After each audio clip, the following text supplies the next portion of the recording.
Okay, well, I hope you're having a lovely conference so far. I know I sure am.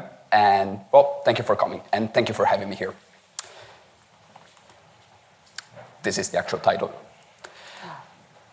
Before getting to it, I wanted to start with a very, very brief story. So this presentation is based on a paper that I recently published. Actually, it was published last week, so some not so sneaky self-promotion there. The original objective of the paper was to criticize or to argue that mystical experiences as a distinct category of experiences just do not exist. Then reviewer 2 came along, and I'm going to say he because I'm pretty sure I know who that is. He showed me that my premises didn't grant such a strong conclusion, and I agreed with him. So I ended up making my claim somewhat softer. And that softer claim is what I'm going to argue for today. Why am I saying all of this? Because when I first sent in the abstract for this conference, I was still set on the stronger claim, hence this really intense title, Do Mystical Experiences Exist? So I apologize to the organizers for slightly changing the scope of my presentation. I swear it's still relevant to the conference. And later on, we can also discuss my stronger claim if you're interested in that. Okay, our starting point. What is a mystical experience? Obviously, that's the crux, that's the complex question. I'm not going to try to present a definition. What I'm actually trying to do here is I'm trying to highlight what I believe is currently the dominant view of mystical experiences. So if I were to ask you, give me a definition of a mystical experience based on the past 20 years or so of research, I think we would roughly land at something like this. So the core feature of a mystical experience, the essential feature, is the dissolution of one's sense of subjectivity. So your sense of being a stable metaphysical subject opposed to the external world fades away. And people, as a consequence of that, have these experiences of deep interconnectedness with nature, with other humans, with a more fundamental principle of reality, or even experiences of unity. And then the idea goes that people from different cultural or religious background interpret these experiences differently. So it could be interpreted as an experience of God, reality at large, Brahman, Tao, the universe itself, the cosmic consciousness, and so on and so forth. You get the point. And then there's a variety of other features which some might consider essential to the mystical experience. I don't think that view is that common. Actually, I'm pretty sure the view is not that common anymore. But at the very least, they're very much recurring themes. The luminosity of the experience. So people have this experience of uniting with a radiance of some kind. The peacefulness or loving dimension of the experience, or harmony, that's also a common word. Sometimes it's even described as a return home.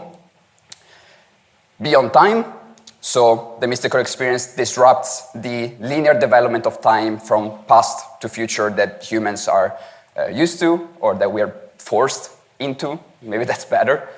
The ineffability of the experience, so it's really hard to grasp the experience through words or concepts or rationality. Finally, the infamous noetic quality of the experience, so the idea that people report this experience to be real or even more real than our regular experience of reality. I think many of you will be familiar with all of this, but that's precisely my point. My point is that more or less, I think this is what most people nowadays have in mind when you mention the mystical experience. We finally get to my actual arguments. So what I'm going to argue is that this conception of mystical experiences is unjustifiably narrow, and second, that scholars are not justified in focusing on mystical experiences specifically out of all possible other states of consciousness. So what I'm saying is that I believe the current study of mystical experiences or with mystical experiences is too narrow, and for no good reason. It's too narrow in two senses. First, the very conception of mystical experience is too narrow in a way that I'm going to describe in detail in a moment. And second, I have this impression, let's say that there's a tendency to see mystical experiences as unique or special in some way. In the paper, the word that I use is mystical exceptionalism, so the tendency to see these experiences as exceptional in some way, especially compared to all other weird experiences that a person might have. And again, I think there's no good reason for that in a way that I'm going to describe again more in detail in a second. Oh, in my paper, I have 3 arguments. Here, I can only present 2 of them because of time, which is a shame because my point is very much cumulative.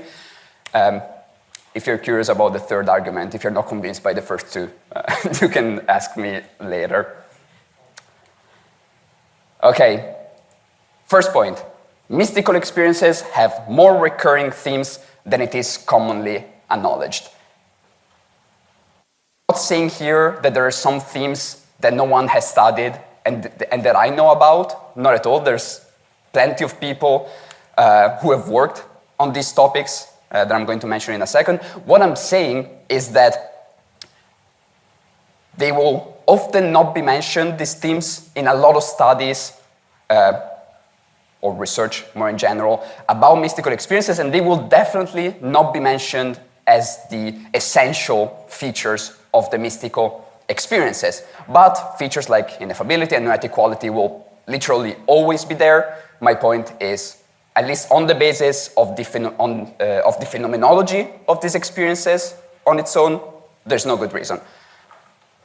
Let's get to the specificities, the sexual or erotic dimension of the experience.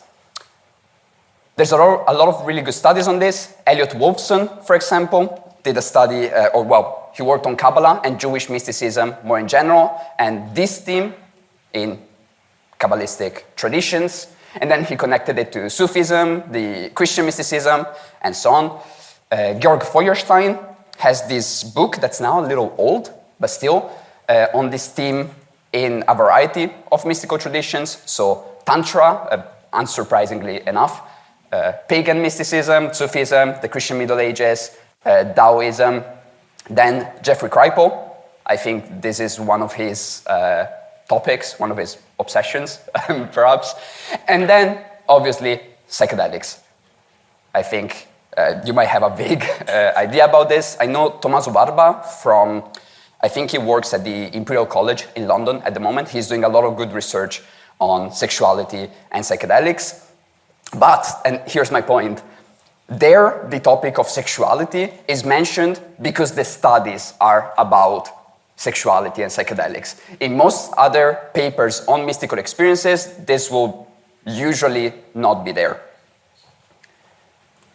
Second point, again, I don't need to say this to a crowd interested in psychedelics, the geometrical patterns that people often experience during states of self-transcendence. Again, with mystical experience, I mainly have in mind an experience of dissolution of subjectivity, just reminder. I found out that in Jewish mysticism, this is apparently a common theme. I didn't know about that, found out while working on the paper. Obviously, Platonic and Pythagorean mysticism, that's maybe a fairly obvious example. And then psychedelics, the fractals that people see when taking mushrooms, or the DMT hyperspace, these weird geometrical realms, the shapes of, geometrical shapes of light and love. That's how Joe Rogan, of all people, calls them. Third point, I think if the first 2 didn't get my point across, I think this one will. Receiving messages. During experiences of self-transcendence, people keep reporting receiving messages. And that could be a message, for example, while on DMT or Salvia Divinorum. That's a freaky one that we don't talk about enough. People will keep reporting receiving messages from inert objects, but also alien beings. I will get to entity encounters more specifically in a second. Plant spirits. So, for example, probably the most obvious example is talking to nature, personified as Mother Ayahuasca. Sam Wolfe has this really interesting concept, which he criticizes, but he calls it plant teleology. So the idea that psychedelic mushrooms and plants have a mission for us humans. And then obviously, religious messages during mystical experiences, they have a more religious undertone to them. If you read the Bible, you might know a thing or two about this. And it's also interesting, as maybe a bit of a side remark, that there are recurring themes in the messages themselves.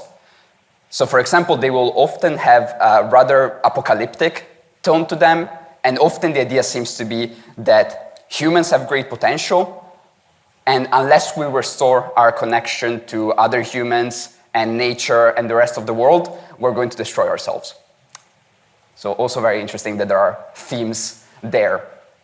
To close this section, I want to quote my own paper, a very short paragraph. According to what criteria do we choose which phenomenological themes make it into our account or study? What are the inclusion or exclusion criteria? And can some themes be considered more essential to the mystical state than others? If so, why? All of these questions are rhetorical. My point is precisely that there are no good objective reasons for that. Again, at least on the basis of the phenomenology of these experiences on its own. I'm going to wrap it up with a more conclusive argument in a bit. But that's good enough for now. So, my second argument. The classical features of mystical states are also common in other extraordinary experiences. So you might remember what I'm trying to criticize, among other things, is the idea that mystical experiences have something exceptional to them, and the way in which I want to do that is by showing that a lot of the classical mystical themes can also be found in other families of altered states of consciousness. I'm going to focus on just 3 of these themes, just for a matter of time: the dissolution of subjectivity, the transcendence of time, and the luminosity of the experience.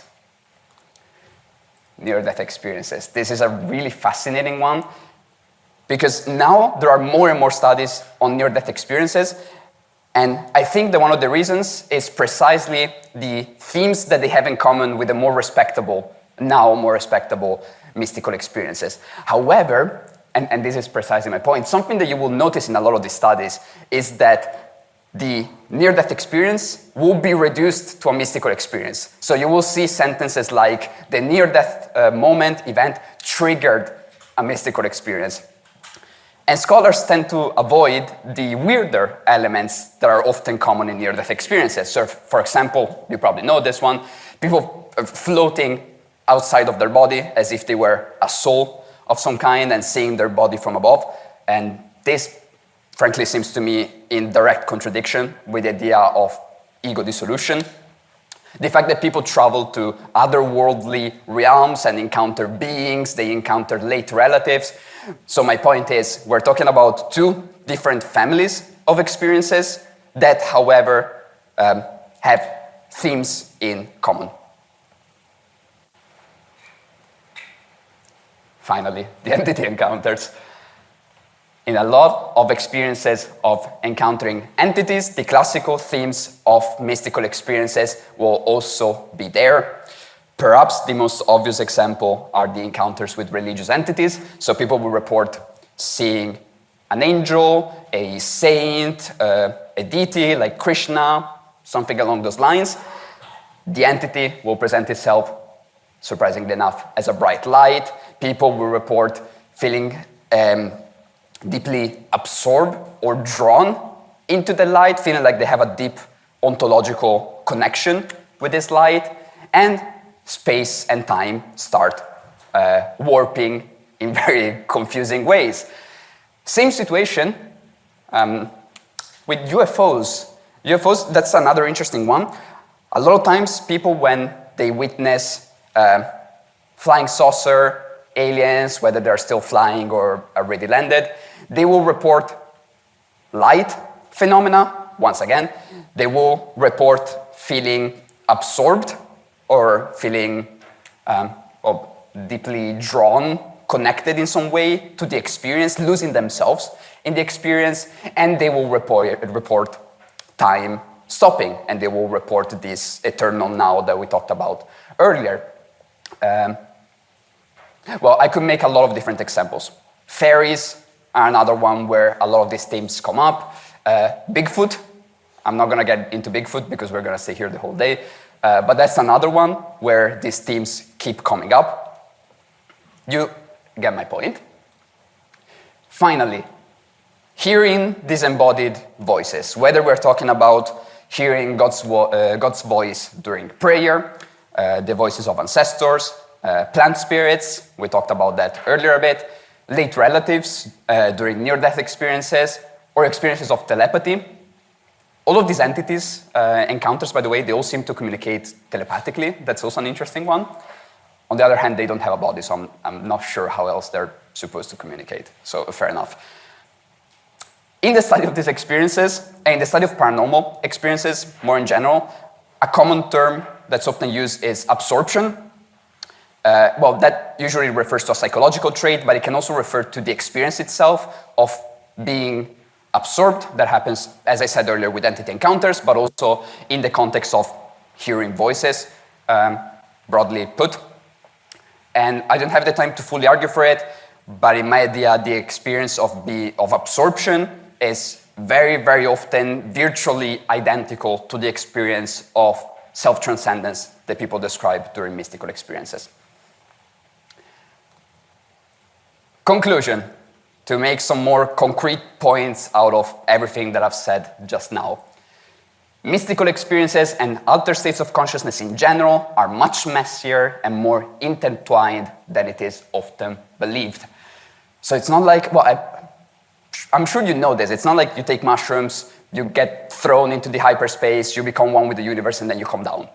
What I have in mind when I think of altered states, when I think of the entire picture, is a complex bundle of messy experiences that is really hard to make sense of with distinct categories. Making my point even more concrete.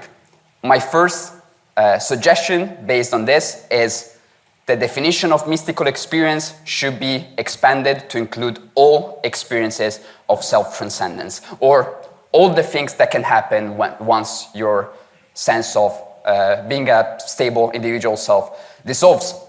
This is just for a matter of coherence. As I said before, if the ineffability is there, if the noetic quality is literally always there, there's no good reason not to have the messages, not to have the grammatical patterns. Oh, well, I think there are political reasons, there are other reasons, but no good, again, objective reasons, again, on the basis of the experiences on their own. Second point, and with this I close, the study of non-mystical altered states of consciousness should be taken seriously and promoted, again, for a mere matter of coherence, because the themes that lead so many people to focus, obsess on mystical experiences can also be found in all sorts of other experiences, as I just argued. There are a lot of researchers already doing this. In my view, that should be promoted, and I hope that with this I am contributing to that. Thank you.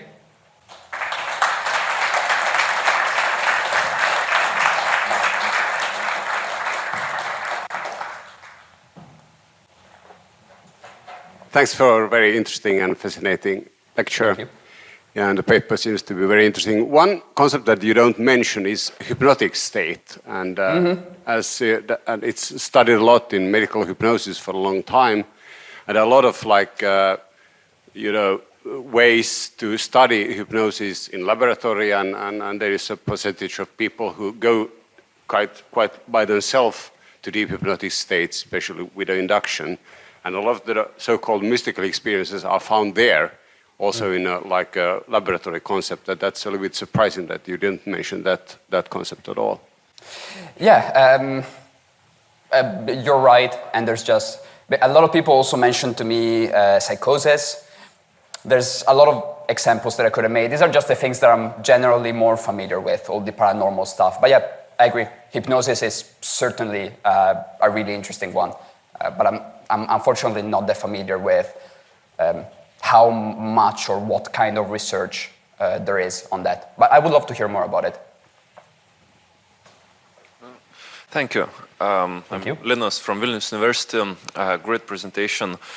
I would like to know what are your thoughts about mystical experience questionnaire that is used in various therapies? And also maybe if there is enough time, could you a little bit elaborate your third argument or just say, what is it about? Thanks. Yes.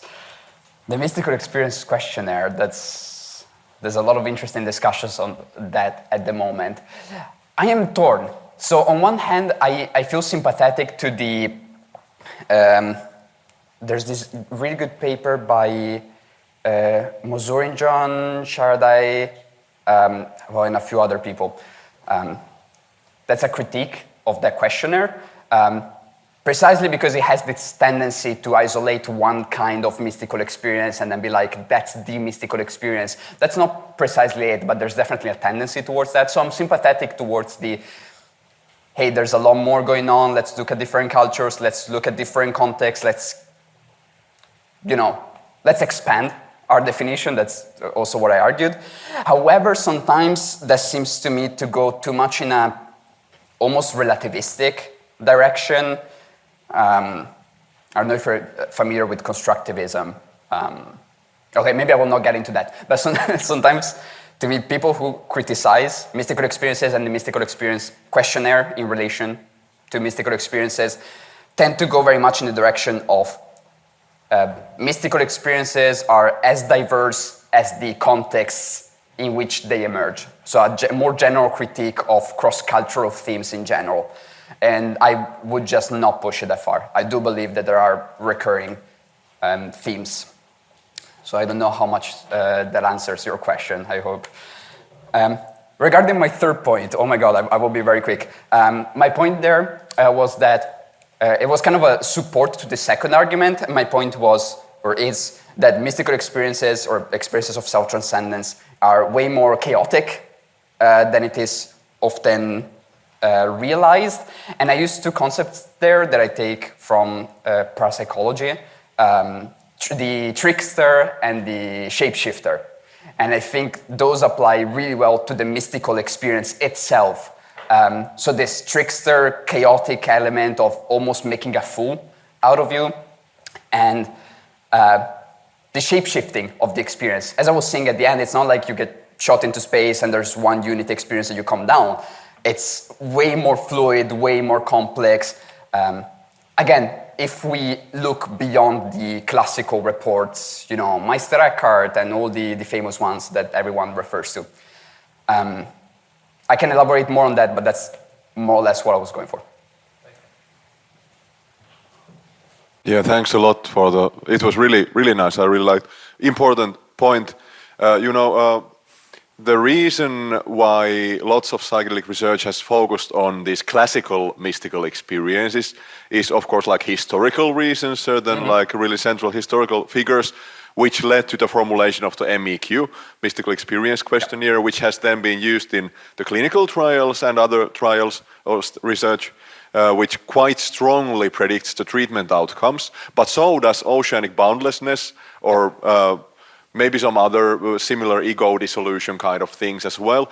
But these are completely different kinds of things, the classical mystical experience and the ego dissolution or oceanic boundlessness. So I just wonder, what do you think, would these other range of mystical experiences also predict the treatment outcomes, or what it is about the so-called mystical experience that is predictive of well-being? I'm sorry, can you repeat the question itself? The question is, what do you think makes that something that the mystical experience questionnaire measures predictive of well-being in therapeutic trials, clinical trials? Yes. Why does it predict well-being? Yes, I got precisely that question from reviewer 2.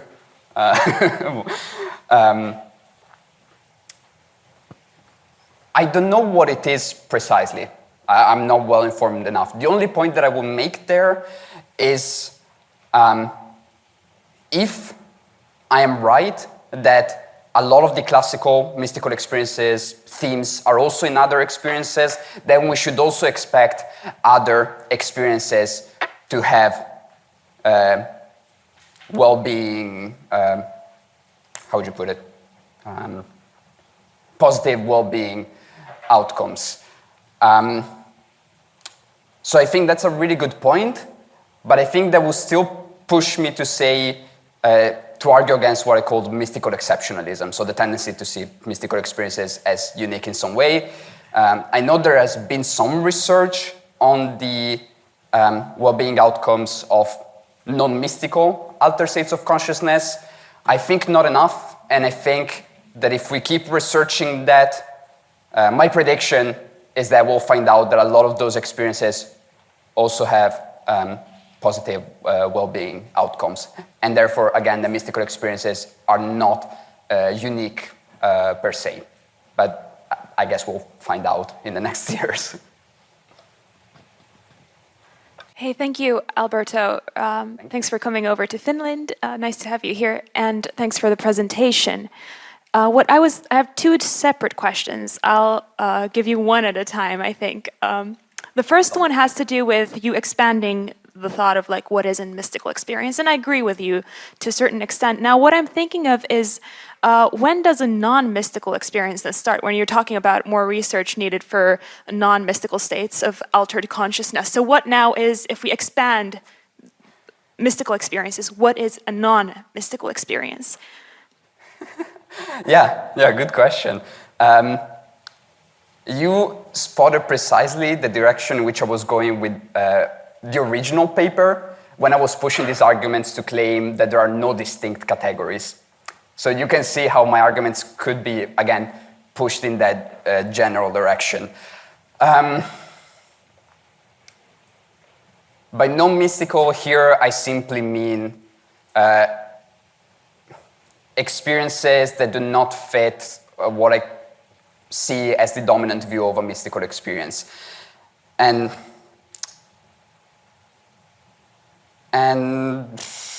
that's maybe the best answer I can give you now. Yeah.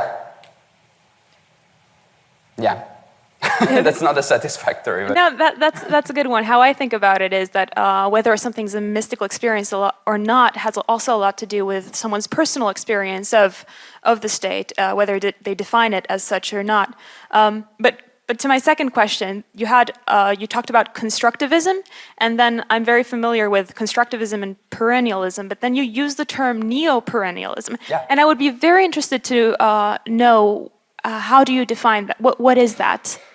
My whole paper is about that. So I think first of all, perennialism is the idea that there are cross-cultural themes in mystical experiences. And it's a whole family of positions. Some go for a stronger claim, like there's one experience, and then everyone interprets that differently. That's not as popular of a claim anymore, but that's the general idea behind perennialism. I think most perennialists go for a very minimal claim, which is something along the lines of there's a category of experiences that can be described as mystical. So I think a lot of current perennialists dropped stronger claims. That would be my starting point. There's more to say, but I think that's the core of it. And also, neo-perennialism is more of a, I don't know if I want to say political, but so people nowadays want to distance themselves from what people generally think of when you say perennialism. So unfortunately, there's this general idea of the perennialist, who's this person who's super dogmatic about what a mystical experience is. And if you're a Christian, for example, and instead of experiencing the cosmic unity, you experience a personal God, then you're just imposing your cultural dogmas onto the experience. And I think a lot of people who go by neo-perennialist or by essentialist, that's also a common tag nowadays, are trying to distance themselves from that general idea of who the perennialist is. Thank you. One more brief question. Yeah, thank you for the presentation. What I was thinking about is the origin of the concept of mystical experience comes from the mystical traditions themselves. And so what is important there seems to be transcending this kind of dualistic bondage with the created ego self. So I think that's the reason why the whole concept is a bit narrowed. So I don't think like visiting other planets or seeing fractals is considered important in that context to achieve the realization of the sort of more fundamental reality of the consciousness or the self itself. So what is your view, like what would the expansion of the meaning of the mystical experience do for this whole concept? Would it, I'm thinking it would change the whole meaning and take it out of the original context. I see.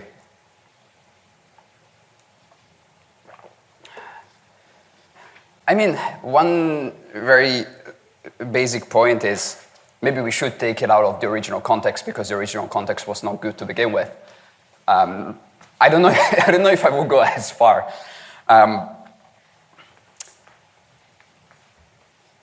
lot of people worry that, and I think I agree with them, that when we focus on mystical experiences in that way, the experience of unity as the peak experience, we are perhaps sneaking in some metaphysical assumptions. So we're sneaking in the fact that we do believe that at the basis of reality there's a fundamental unity.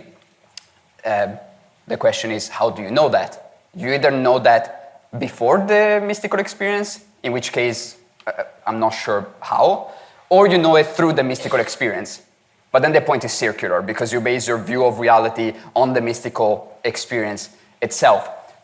To make my point simpler, I get what you're going for with the fundamental unity and so on, if I understood your question properly. But what if that's wrong? What if there are indeed entities floating out there in hyperspace, geometrical realms, whatnot? We just don't know. So again, my worry is let's be careful not to sneak unjustified metaphysical claims and decide what a real mystical experience is on the basis of those sneaked in assumptions. Excellent. Thank you, Alberto.